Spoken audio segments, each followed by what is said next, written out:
진심으로 감사드리고요. 또 말씀을 듣겠습니다.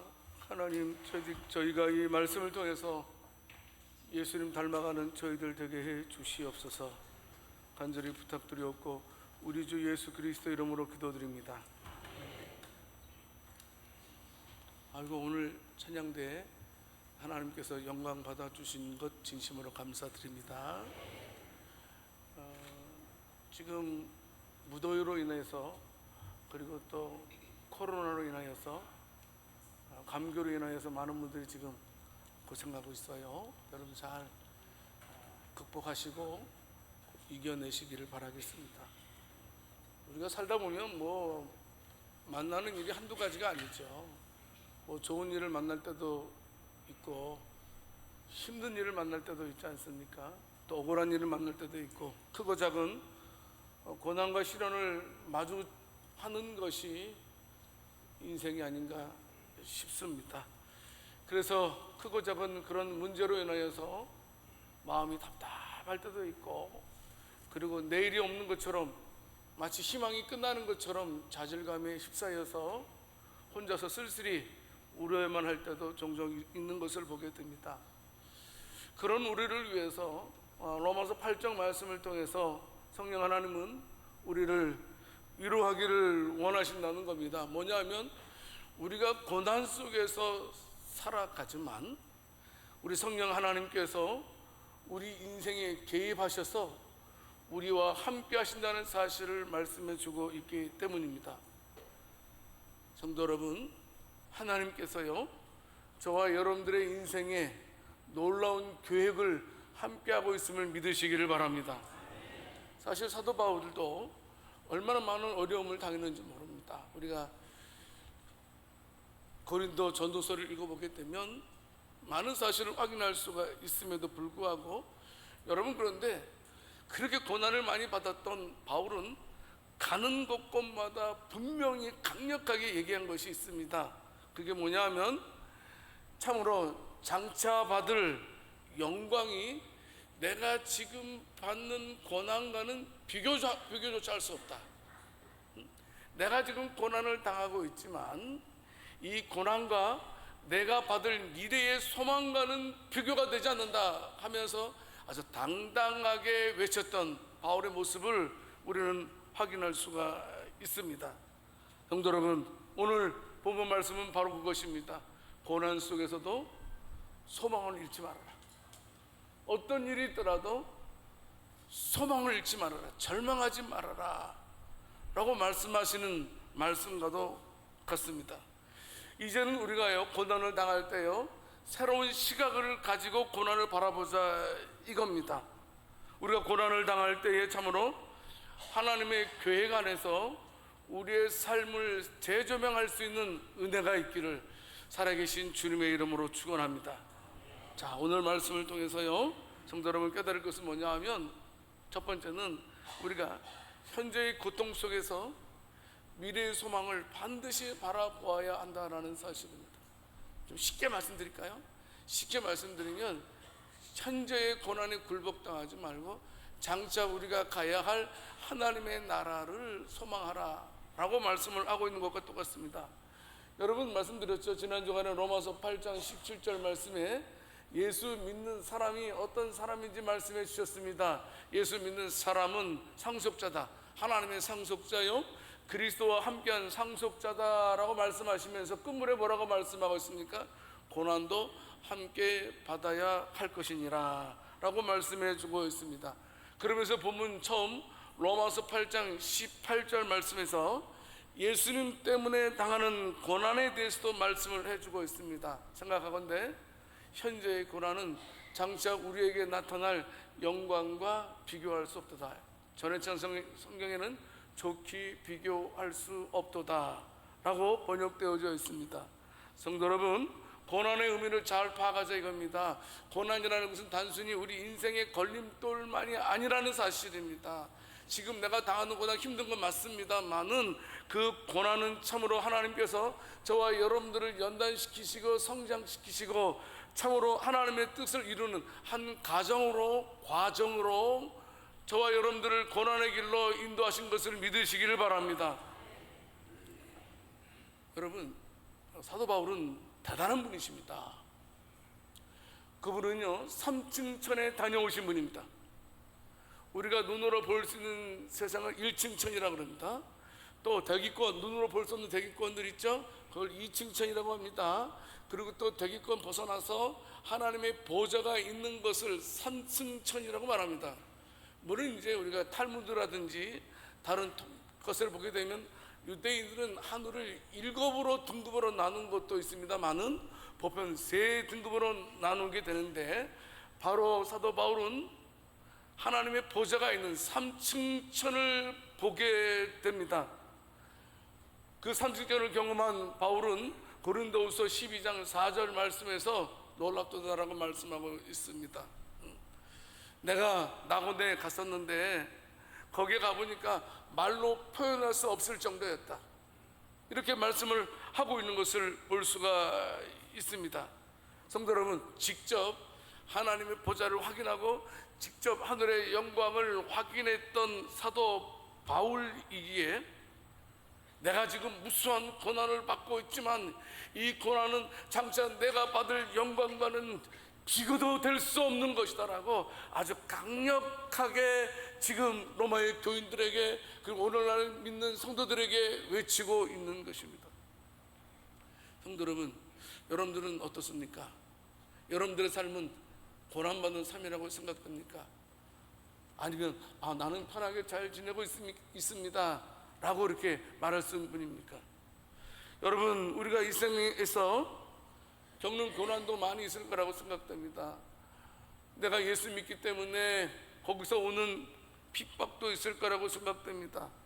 또 교회 안에서 어떻습니까? 하나님께서 우리에게 직분을 허락해 주셨고 헌신하고 수고하고 희생하는 고난도 우리가 감당하고 있다고 생각됩니다. 복음을 전하면서도 어떻습니까? 여러분, 우리가 수모를 당하는 고난도 겪게 될 것입니다. 뿐만 아니고 지난주 로마서 7장의 말씀을 통해서 우리는 항상 갈등하면서 살아가는 것이, 전쟁하면서 살아가는 것이 우리 인생이라고 말씀을 드렸습니다. 성도 여러분, 우리가 당하는 고통, 진짜 견디기 힘든 것들 많이 있습니다. 심지어는 죽음의 세계까지 바라볼 수밖에 없는 그런 고난을 겪을 때도 종종 있는 것 우리가 부인할 수 없습니다. 자, 그러면 성도 여러분, 우리에게는 고난만 있는 것이냐 하는 겁니다. 나만 왜 이렇게 인생을 피곤하게 살게 하십니까? 라고 우리가 하나님께 대항할 수 있지 않겠습니까? 왜 다른 사람 아무개는 잘 지내는 것 같은데 옆 사람에게 물어보겠습니다. 잘 지내십니까? 해보세요. 여러분, 근데 잘 지내고 있어요, 없어요? 안 지내고 있어요? 여러분, 그렇습니다. 모든 이들이 다 고난을 겪고 있는 것을 공감적으로, 아니 내가 한 달 동안은 1년 동안은 내가 고난을 겪은 일이 없지만 그런 내 인생을 돌이켜 본다면 내 인생도 파란만장했다라고 고백하는 사람들이 많을 것으로 생각됩니다. 그럼 우리 인생은 그거로 끝나는 것입니까? 여러분, 아니라는 겁니다.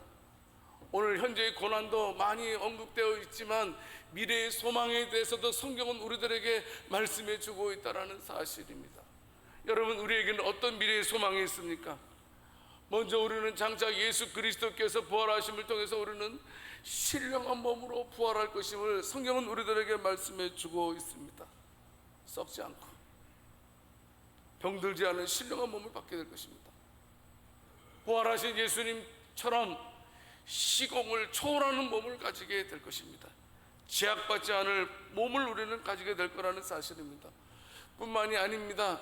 하나님께서 우리들에게 미래의 소망, 어떤 소망을 주셨냐 하면 영생을 허락해 주셨다라는 사실입니다. 계시록 21장 4절 말씀에서 말씀해 주고 있습니다. 같이 한번 읽어보겠습니다. 모든 눈물을 그 눈에서 닦아주리. 다시는 사망이 없고 애통하는 것이나 곡하는 것이나 아픈 것이 다시 있지 아니하리니 좋은 것들이 다 지나갔음이로라. 아멘. 저 하늘에는 눈물이 없네, 거기는 슬픔도 없네. 저 하늘에는 눈물이 없네, 거기는 승리만 있네. 고통은 모두 다 사라져버리고 영광만 가득하겠네. 우리의 주님과 나 함께 있을 때 영원한 기쁨 넘치네. 1절 빠르게 하겠습니다. 저 하늘에는 눈물이 없네, 거기는 기쁨 넘치네. 저 하늘에는 슬픔이 없네, 거기는 찬송 넘치네.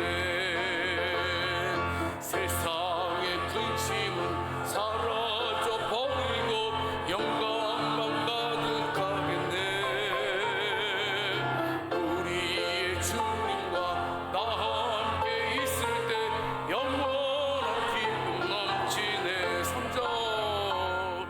저 하늘에는 눈물이 없네, 거기는 즐거움 있네.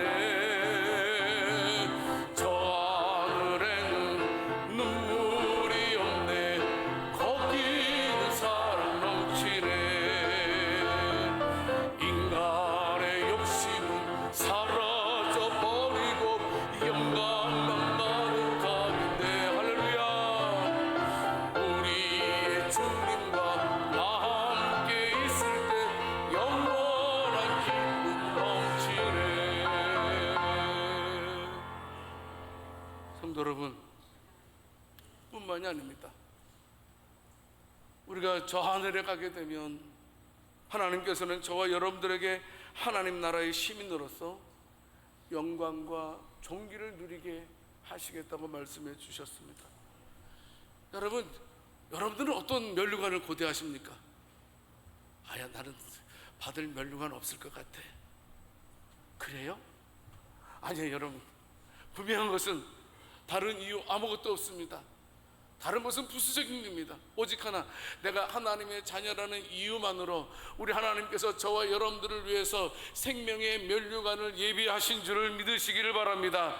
그래서 왕처럼 온 우주 만물을 다스리는 권세를 누리게 하시겠다 약속해 주셨습니다.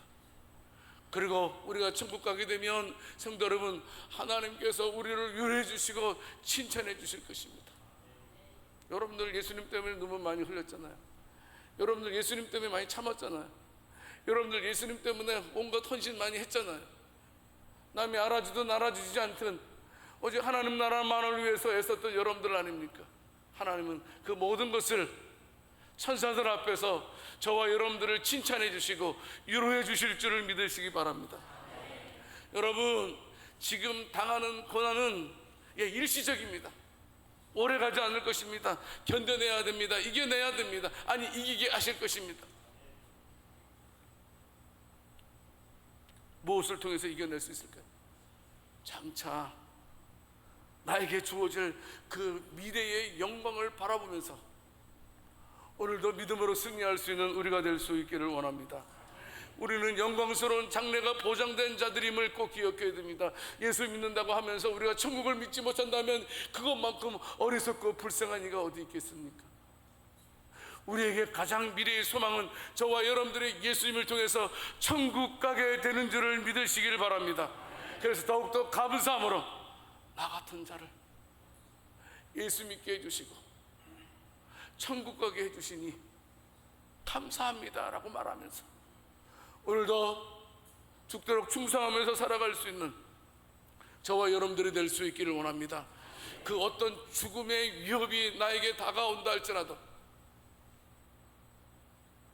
성도 여러분, 믿음을 지킬 수 있기를 원합니다. 누가 나에게 공격을 한다 할지라도 천국을 바라보면서 믿음대로 살아갈 수 있는 저와 여러분들이 될 수 있기를 살아계신 주님의 이름으로 축원합니다.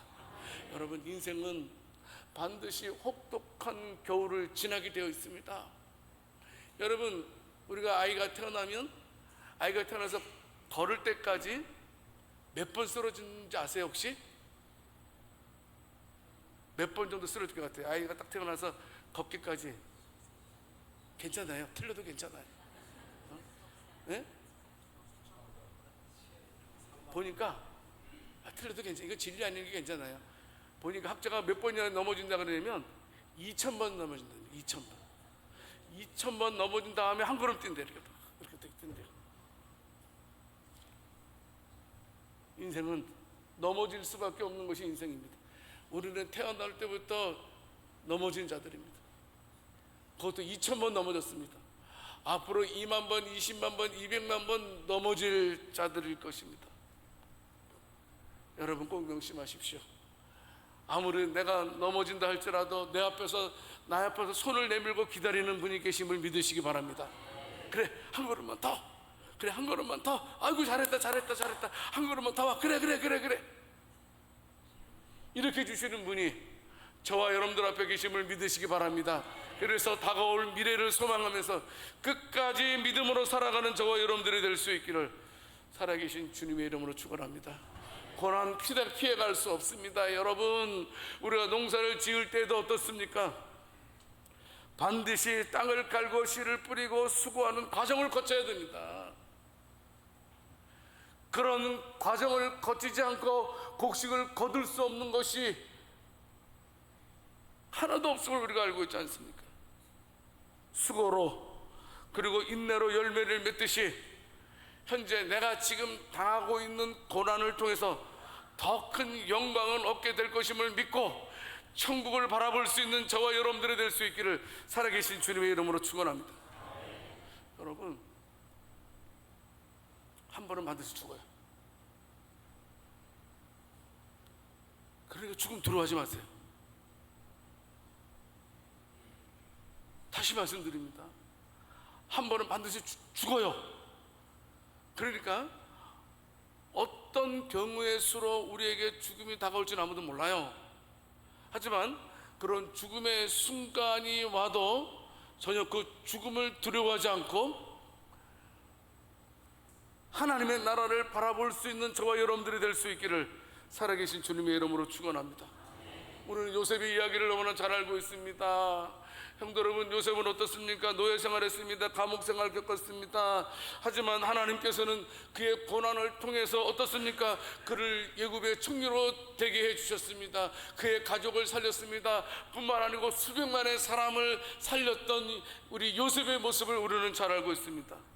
성도 여러분, 요셉의 인생에 개입하신 하나님께서 반드시 저와 여러분들의 인생에도 개입하고 계심을 믿으시기 바랍니다.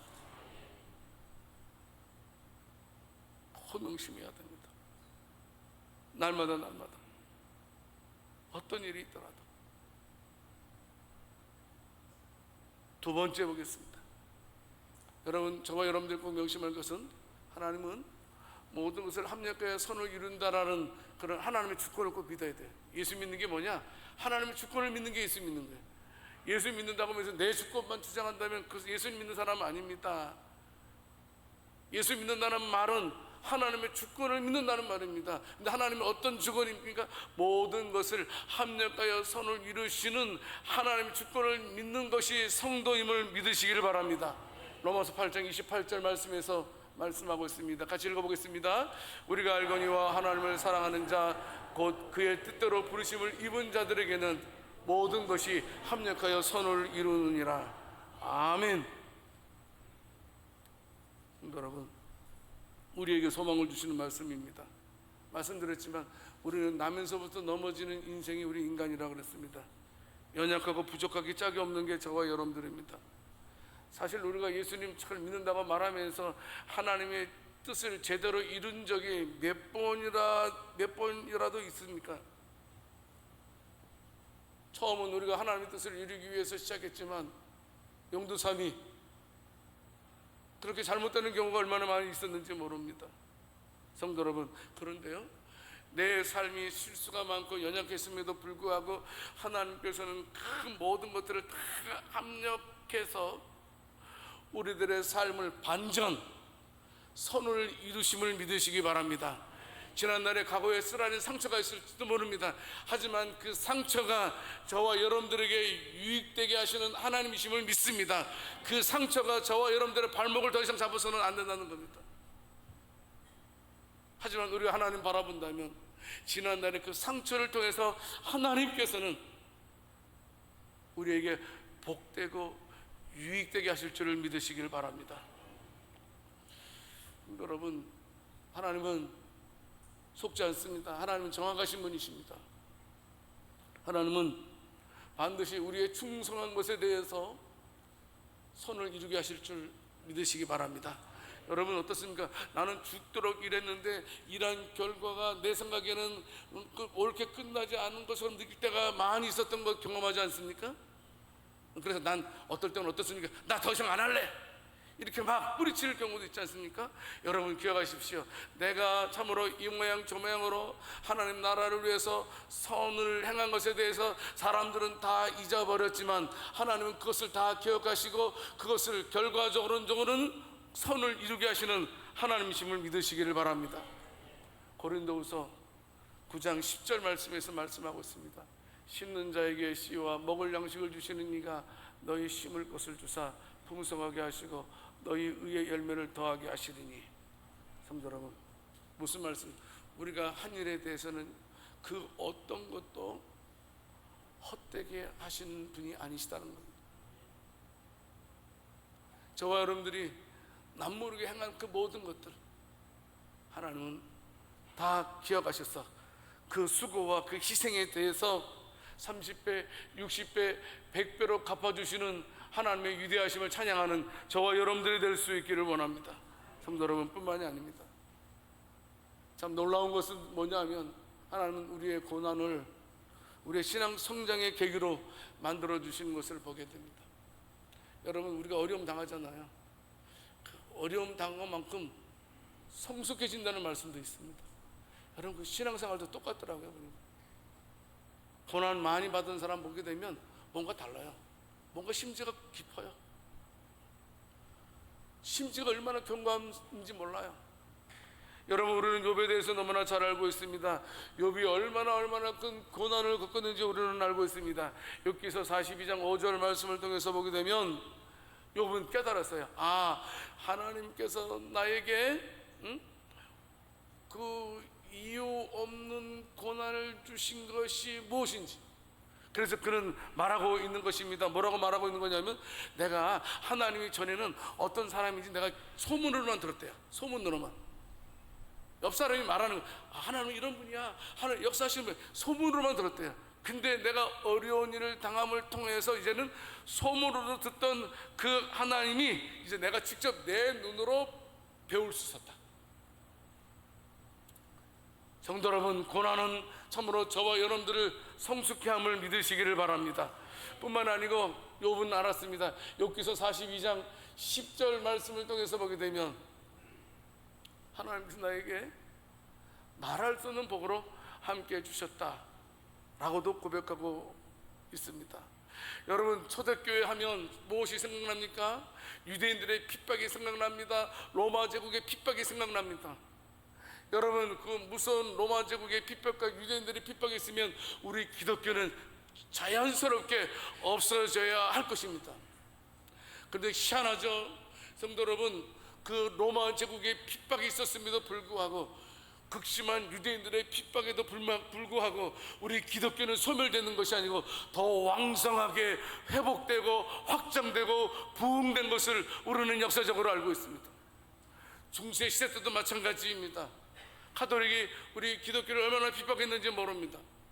현대사회에서 중국과 소련이 북한이 얼마나 많은 핍박을 받는지 모릅니다. 그러나 하나님께서 중국과 소련과 북한에 하나님께서 또 왕성하게 다시 살아나게 하실 줄 믿습니다. 성도 여러분, 우리 하나님은 반드시 우리의 모든 고난을 통해서 우리를 유익되게 하시는 분이심을 믿으시기를 바랍니다. 때로는 내가 실패했을지라도 내 실패한 과거를 통해서 우리 하나님은 우리를 복되게 하신다 하는 것까지도 믿어야 됩니다.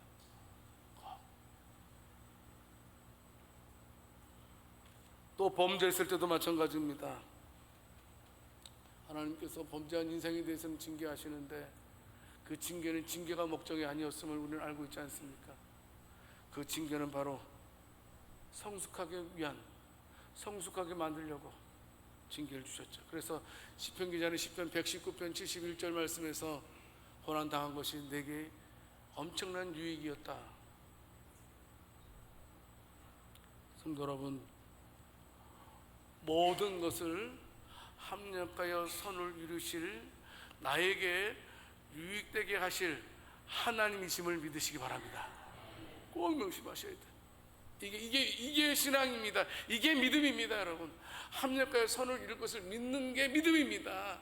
여러분, 신념과 신앙은 틀립니다. 신념은 자기 뜻대로 하는 거, 자기 생각대로 하는 거지만 신앙은 아닙니다. 하나님의 주권에 순종하는 겁니다. 하나님께서 합력하여 선을 이루시겠다고 말씀하셨으면 그것을 믿는 게 신앙이라는 사실입니다. 성도 여러분, 내일을 바라봅시다. 반드시 선한 결과로 나에게 찾아오실 주님을 믿음으로 기다리는 저와 여러분들이 될 수 있기를 살아계신 주님의 이름으로 축원합니다. 옆 사람에게 말씀해 보겠습니다. 합력하여 선은 이루어집니다. 한 번 더 하세요. 이게 믿음입니다. 세 번째로, 진정한 하나님의 사람은 뭡니까? 예수님 닮아가는 사람이 하나님의 사람입니다. 우리의 목적은 뭡니까? 간혹 우리가 헷갈릴 때가 있습니다. 내가 출세하는 거, 우리 자녀가 출세하는 게 우리의 목적이 될 수 있습니다. 어떻게 하든지 우리 자녀들은 1등 했으면 좋겠다. 우리 자녀는 대기업에 들어갔으면 좋겠다. 우리의 자녀는 연봉도 이만큼 받았으면 좋겠다. 우리 자녀들은 좋은데 신랑 신부 만나서 결혼했으면 좋겠다. 아들 딸 잘 낳아서 행복하게 살았으면 좋겠다. 이게 나한테 원이다 라고 생각하지는 않습니까? 성도 여러분, 예수 믿는 사람들의 목적은 그런 것이 아니라는 겁니다. 너무나 우리의 생각에서 빗나가 있습니다. 우리가 예수 믿는 목적은 뭐냐 하면 저와 여러분들이 예수님 닮아가는 것임을 기억하시기 바랍니다. 로마서 8장 29절 말씀에서 말씀하고 있지 않습니까? 하나님이 미리 아신 자들을 또한 그 아들의 형상을 본받게 하기 위하여 미리 정했다 말씀해 주고 있습니다. 하나님께서 저와 여러분들을 선택하신 목적은 우리가 예수님의 형상을 닮아가도록 하기 위함을 믿으시기 바랍니다. 성도 여러분, 꼭 명심해야 됩니다.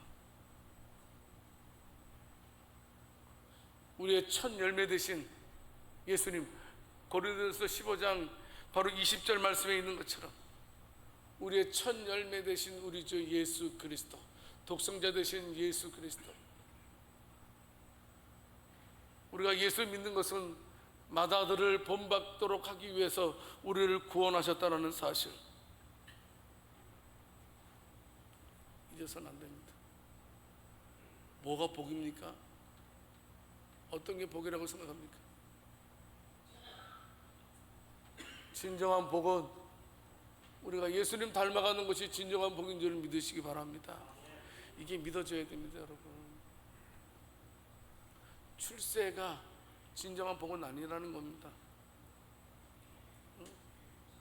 그게 이 세상의 것들은 영원한 것이 아니기 때문입니다. 진정한 복은 뭐냐면 예수님 닮아가는 겁니다. 예수님 닮아갈 수 있는 저와 여러분들이 될 수 있기를 살아계신 주님의 이름으로 축원합니다. 어떤 일이 있더라도 우리들은 우리의 인격을 통해서 예수님의 인격이 묻어나야 된다는 겁니다. 옆 사람에게 여쭤보겠습니다. 나는 꼭 예수님 닮은 사람 같습니까? 해보세요 한번.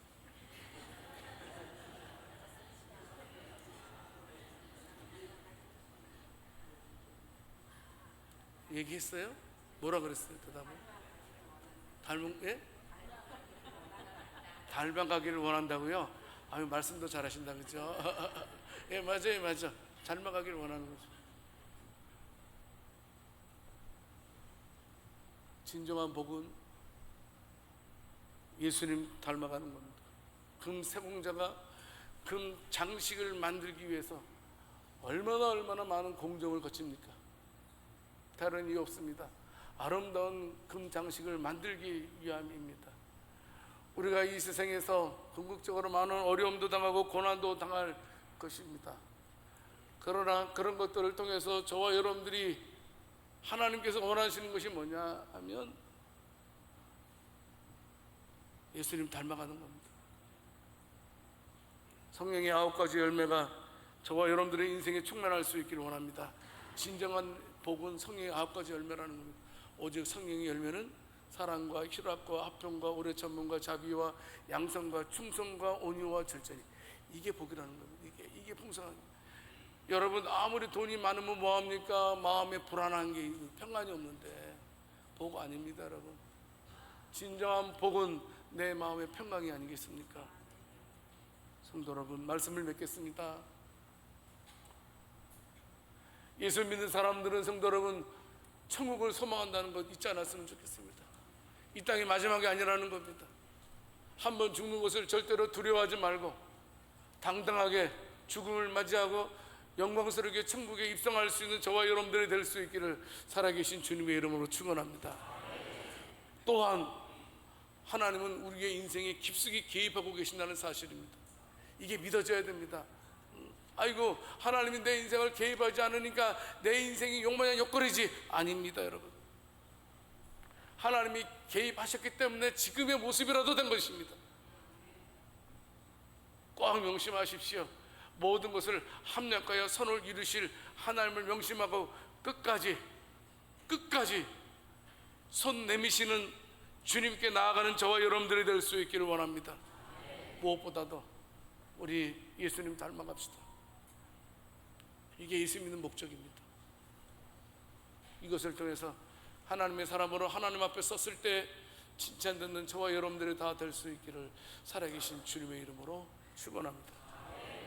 하나님 아버지, 우리가 겪는 고난과 어려움을 통해서 우리를 예수님 닮는 자로 만들어 가시니 감사드립니다. 우리의 삶 속에서 주님의 형상을 닮아가며 하나님께 더욱 가까이 다가가는 성도들 다 되게 해 주시옵소서. 우리 주 예수 그리스도 이름으로 기도드립니다.